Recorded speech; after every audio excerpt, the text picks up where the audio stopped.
All right, I'd like to begin the sermon today with a little fun competition. Do you mind?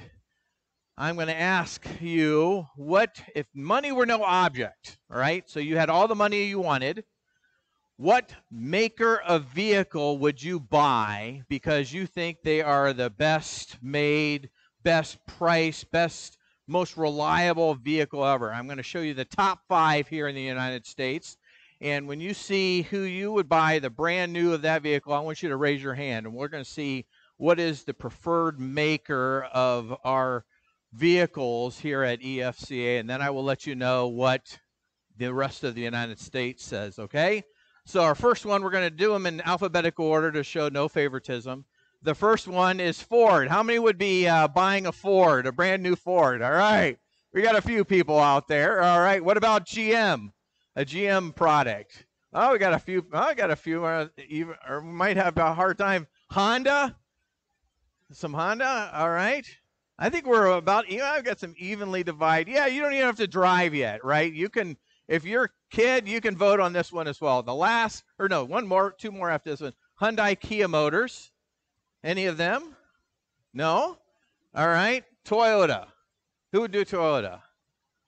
Oh, wow. This is tough. I don't know. Who do you think? Okay, who do you think won? Huh? There's all of them, all right? Ford? Ford? GM? All right. Honda? Oh, man, I think it's evenly divided. Hyundai, Kia? We got one guy. All right. There you go. What about Toyota? Toyota. Man, I don't know how to. Who do you think won? Nissan. No, they're not in the top 5. Here's what the top 5 selling manufacturers in the first half of 22 are. GM was number 1, Toyota, Ford, Hyundai, and then Honda. All right, so that's the top sellers, the most reliable, the best models, has all the desirable qualities. Wondering why in the world are you starting a sermon that way, Pastor Troy, right? Well, there is a connection. There really is a connection. You know, we care a lot about our vehicles, and we should, because if you're putting that kind of money into them, the last thing you want is a lemon. You don't want to be broken down, having to constantly repair it or buy it again. And if that is true of a vehicle, how much more so should we care about who's building our lives? Right?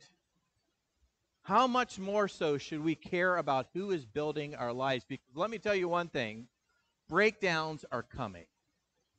Breakdowns in your life are coming.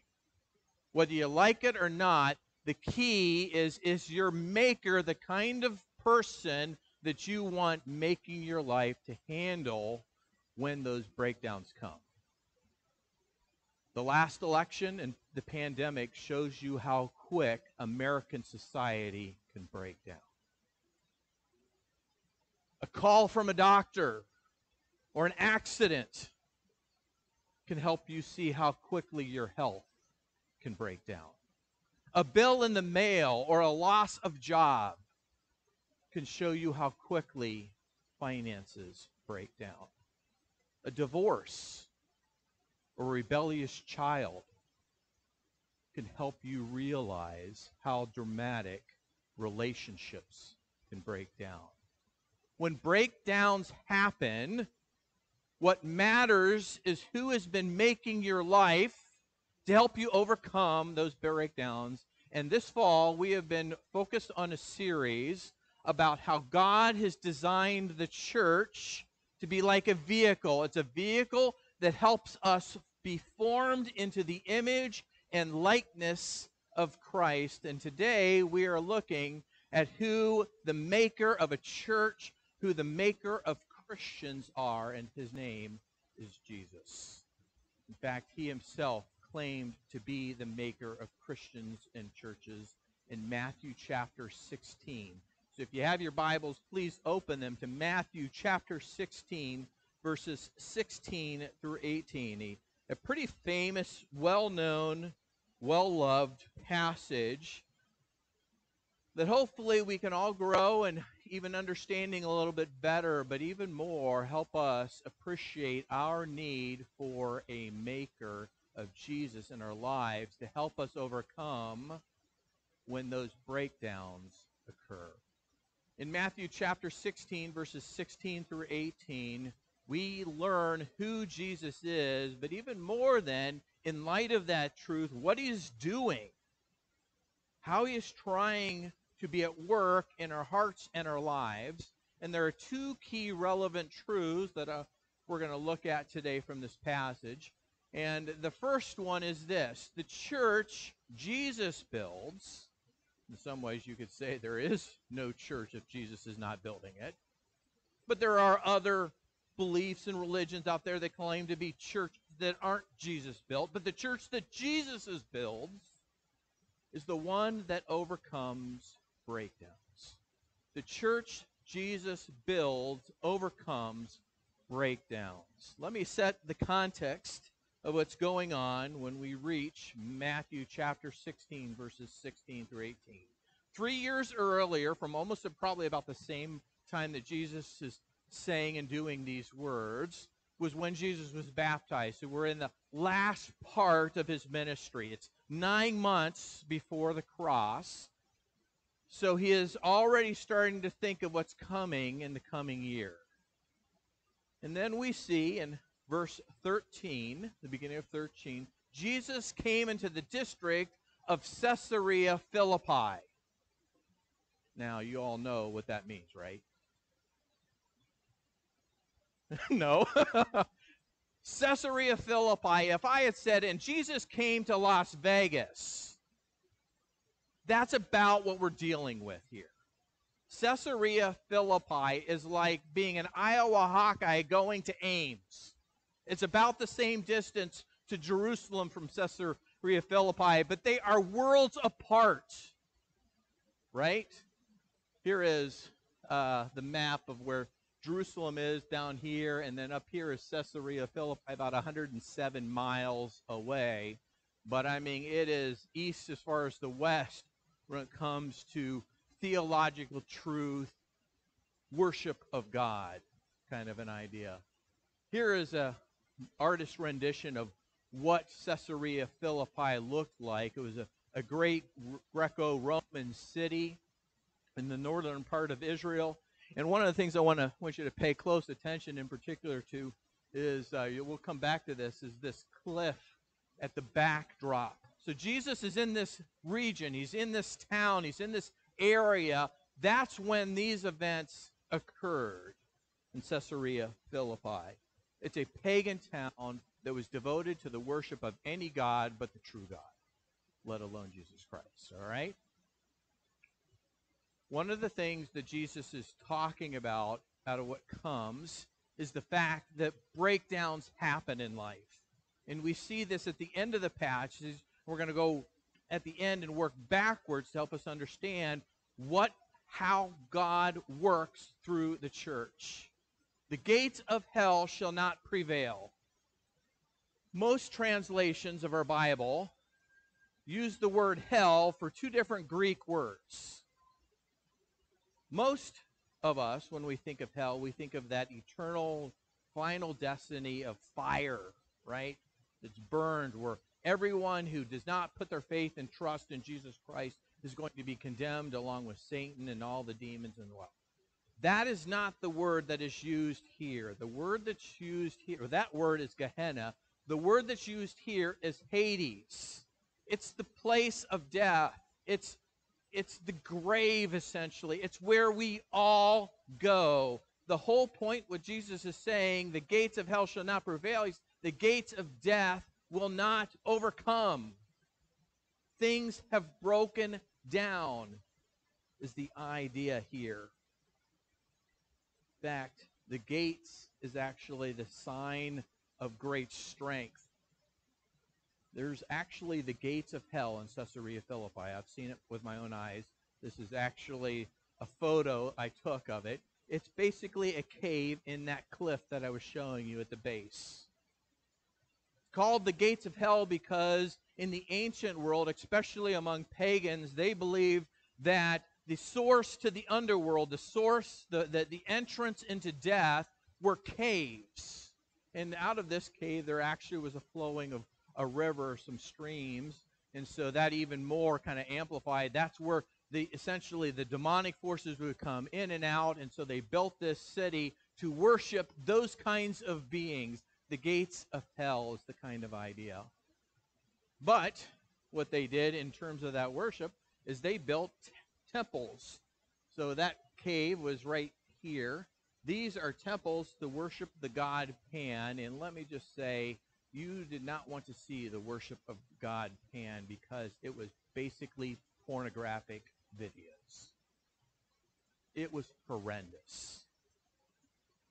When Jesus is talking about the gates of hell, he's talking not just about the power of death over our lives, but he's talking also about the spiritual forces, in particularly the sin of our lives that lead us into the gates of hell, as it were, that causes death of all kinds, death of relationships, death of finances, ultimately even our physical life. And so what Jesus says is basically the gates of hell are one of my favorite movies, The Gates of Mordor, right? It's powerful. It is opposed to everything that God is about. What Jesus says is the church, Christians, will encounter these kinds of gates. And the gates of hell shall not prevail. Didn't say the church or Christians are going to avoid the gates of hell. No, the gates of hell will impact your life. There will be breakdown, sometimes ultimate breakdowns in your life. But what you need to know is the church that Jesus builds, the Christians that Jesus builds, those gates of hell will not prevail, will not overcome it. I love sports. I know a number of you do too. Isn't it great when your team gets the winning point like at the last second? Right? You know, you win. Yay! What Jesus is saying is he does that kind of work, except he does it after the buzzer has ended the game. It's not overtime. He's like saying, even though death happens, I will win no matter what. That has huge ramifications for martyrdom, but for any kind of death we experience in our life. The gates of hell shall not prevail. What won't they prevail against? Jesus. I tell you, you are Peter, and on this rock I will build my church. Hell, death, the strongest forms of death in your life, in our life, in this church, will not prevail against the church that Jesus builds. A Jesus-built church overcomes death. It's not exempted from death. It overcomes it. It endures it and still is standing because Jesus is at work. And I tell you, Peter, that on this rock I will build my church. Now, what rock is Jesus talking about? Especially after I visited Israel, I really appreciated, allergy season here. I love it. I really appreciated how Jesus would often incorporate the various aspects around him when he taught. So he's in Caesarea Philippi. He points to the gates of hell. And then he says, but the gates of hell will not prevail because I'm building my church on a rock. Some people think the rock might be Mount Hermon, of which Caesarea Philippi is kind of the very ends and tail end. The ridge line is the tail end of Mount Hermon. It's a 9,000-foot peak. It's impressive. It's amazing. I don't think that's the case. I think he's much more local. I actually think he's looking at the rock face of which the gate of hell is right here. gate of hell may be at the bottom, but it's not going to be affected, or it's not going to impact or destroy this rock. That's the illustration. And so he says, Peter, I'm going to rename you from Simon to Peter because of what you have just said. And on this rock I will build my church. It actually sounds like a car logo, right? Built like a rock. Because it is a rock. It is a rock.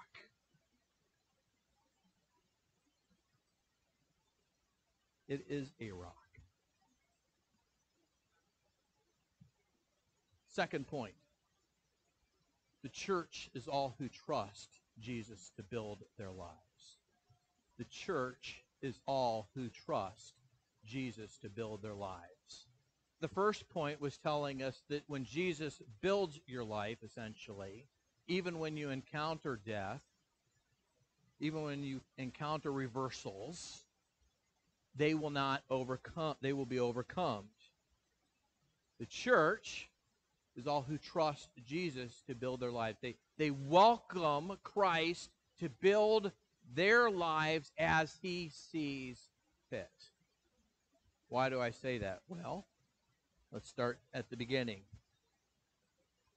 Verses 14 and 15. Jesus asks his disciples when he's in Caesarea Philippi, who do people say that the Son of Man is? Who do people think I am?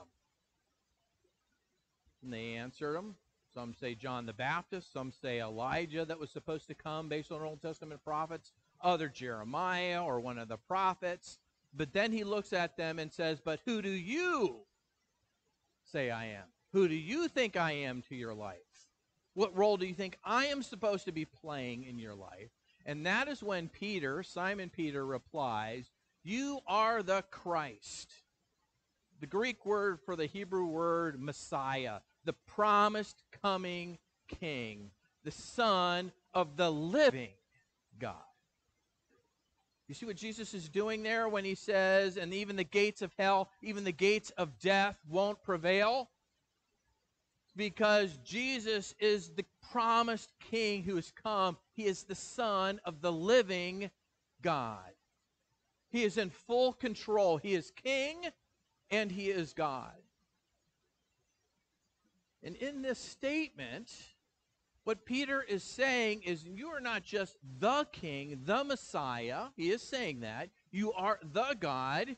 But he's basically saying, I understand that fully, and as a result, you are my King. You are my living God. Jesus is saying, that's why he renames Peter. Peter is not the foundation of the church. It's what Peter confesses. You are my King. You are my living God. You build my life as you want. I'm here to serve you. See, Jesus hand builds our lives. It's built like a rock because it's built on the rock who is Jesus Christ. It's not based on the fact that we're good people or not. It's not based on whether we attend church or not. It's based on the fact that Jesus, you are my King. You tell me what to do. And I know that even when I encounter the ultimate breakdowns in my life, somehow you will overcome them all, including my own death. You are the Christ. You are the Son of the living God. I trust you, Jesus, no matter what I'm going through, no matter what we're going through, no matter where we are. You are my King. You are the God who lives. Build me accordingly. You know, we started off with a bunch of manufacturer logos. And I've often wondered, it'll be interesting when I get to heaven, I'm going to ask Jesus, why did the church pick the cross as its logo, as it were? Because in light of this passage, I really think It should have picked this as its logo. A rock that was put in front of a tomb that rolled away. You see, when Jesus is your king, when Jesus is the Son of the living God, the one who fully expresses life, even when death happens, even when the worst that we can imagine happens, our hope, our trust, our faith, in fact, we stake our entire lives upon it, is the fact that Jesus can reverse death. The church is all who trust Jesus to build their lives. Jesus is not just a good guy. He's not just a smart teacher. He's not just a wise man. He's not just a religious figure. He is our all in all, as the song goes. If we don't have him, we don't have life itself. How does Jesus respond then to Peter's words? Jesus says, basically, Simon, you don't get it right many times, but this time you nailed it. Blessed, happy, in the best position possible are you, Simon Bar-Jonah. Flesh and blood has not revealed this to you. You know, I've often puzzled over this, because Jesus' disciples had called him Son of the living God. They had called him the Christ before this. And so why would Jesus say, if they've already said this about Jesus, flesh and blood, you haven't figured this out on your own and no one else told you. Instead, my Father who's in heaven revealed it to you. I think there was a special, decisive realization that was previously unrealized by Peter, where he just basically said, oh, I know who you are. You are the Christ. You are my Christ. You are the Son of the living God. You are my hope for all of life. It was this huge shift 3 years into Jesus' ministry where Peter, the light bulb comes on. Now, that doesn't mean just because the light bulb comes on, you don't sin and you don't forget certain truths. That happened definitely at least a couple of times that we know of in the Scriptures with Peter. But his life had been forever changed. He ultimately said, you know what, Jesus, I accept you building your life into me so that no matter what breakdowns occur, I know you can overcome it all. So, the question then that Jesus is asking of all of us and this church is our last point. Will you let Jesus build your life on his rock? Will you let Jesus build his life on your life on his rock? You know, I've come to find out that Evangelical Free Church of Olwine is not the only church Jesus is building in this town. There's not many others, but there are a few others. But we are at least, I hope, one of them. Where we would rather be defined, no matter what happens, by who Jesus is. He is the King, God's promised King, who is the Son of the living God, that no matter what happens, somehow, some way, he is able to overcome the ultimate breakdowns of our lives. I believe that's why we started FDC ministry. Is because he led us in that to let people know with substance abuse and other kinds of issues like that, that you know what? As bad as it is, Jesus can overcome the breakdowns of addictions. The question before us, before all of us, is Jesus our King? He is the King. He is the Son of the living God, but is he is he your King and Son of the living God? Has there been a time in your life where at some point you just said, Jesus, my life is no longer mine. It's yours. Build your life into me. Form me into your likeness, not the likeness that I would like to have. Now, that's going to be an ongoing struggle as a Christian. It's called sanctification or spiritual growth.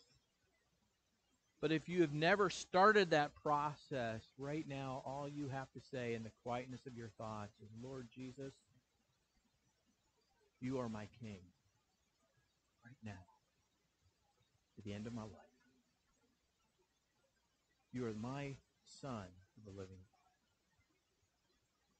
Here's my life. I belong to you. How does it apply to us Christians? And oh, by the way, if you did pray that, please talk to me or one of our elders, Ben, who else is here? Craig. Let someone know. God just doesn't save an individual and then lets them go. He puts them in a church. It's a gathering of people who say, guess what? Jesus is the one I'm committed to following. I need your help to keep focused on him. I need his work to build into my life to make me like him. Questions.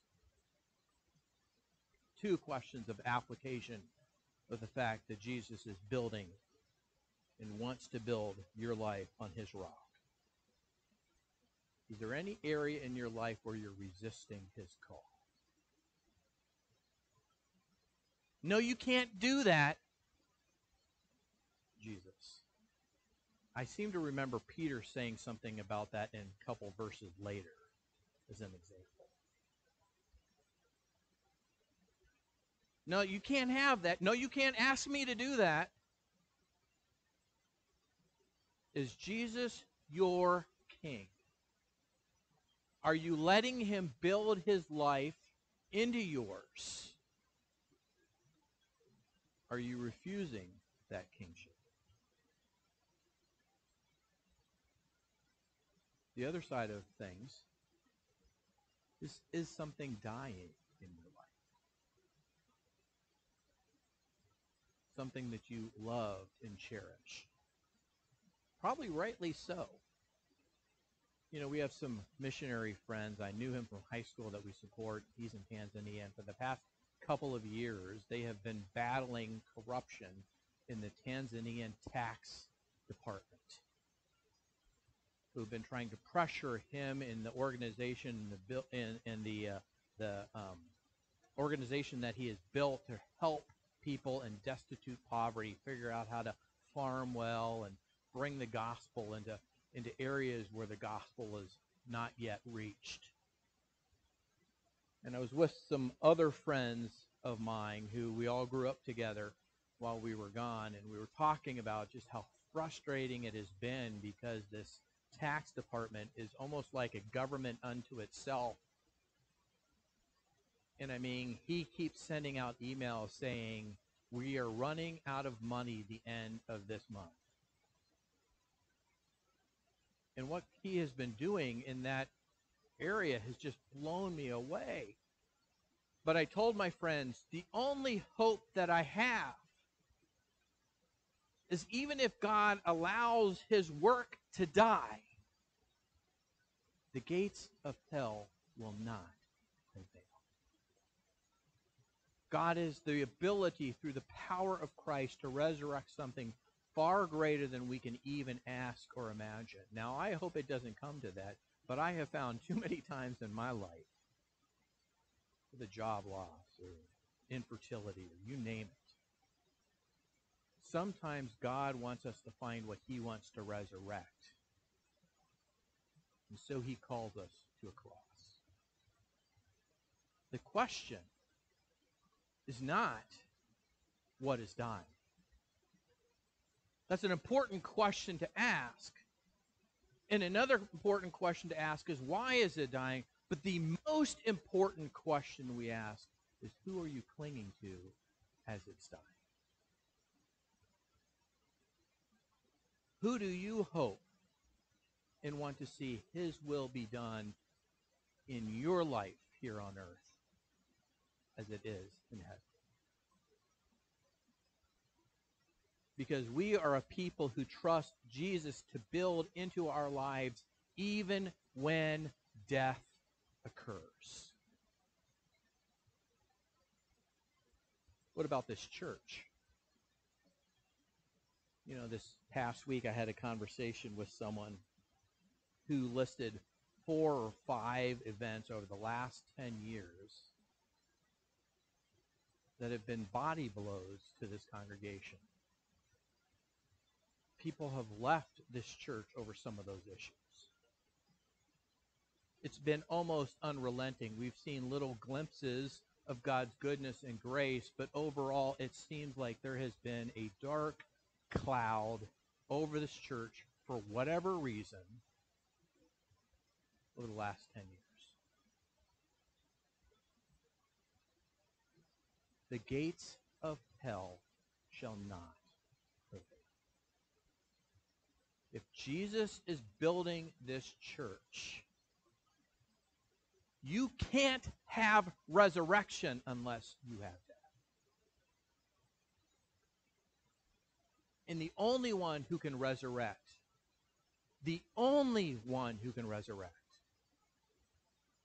is Jesus. And he does a pretty good job. Are we a church who's allowing Christ in the difficult breakdowns that we've encountered to build his church here however he wants it, because we're clinging to him? Let us all let Jesus build our lives on his rock.